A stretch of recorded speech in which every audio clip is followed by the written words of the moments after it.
Hello, my name is Paul Davies and I'm the Welsh Conservative Assembly Member for Preseli, Pembrokeshire.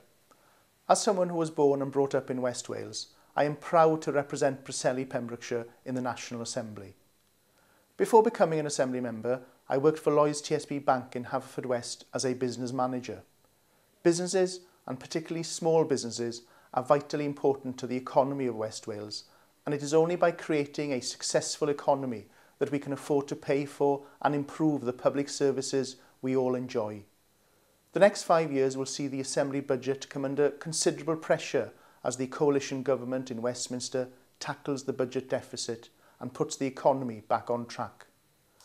My top priority in this period is to protect the services and status of Withybush Hospital and to ensure hospital services are based locally for the people of Pembrokeshire.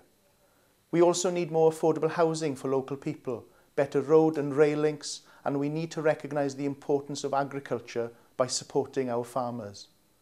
I hold regular advice surgeries throughout my constituency as well as doorstep surgeries, and if you'd like to see me, please contact my office in Haverfordwest. Please be assured I will always put the interests of the people of Preseli, Pembrokeshire first. The National Assembly for Wales is the democratically elected body that represents the interests of Wales and its people, makes laws for Wales and holds the Welsh Government to account. For more information and to find out who represents you, go to assemblywales.org or follow us on Facebook and Twitter.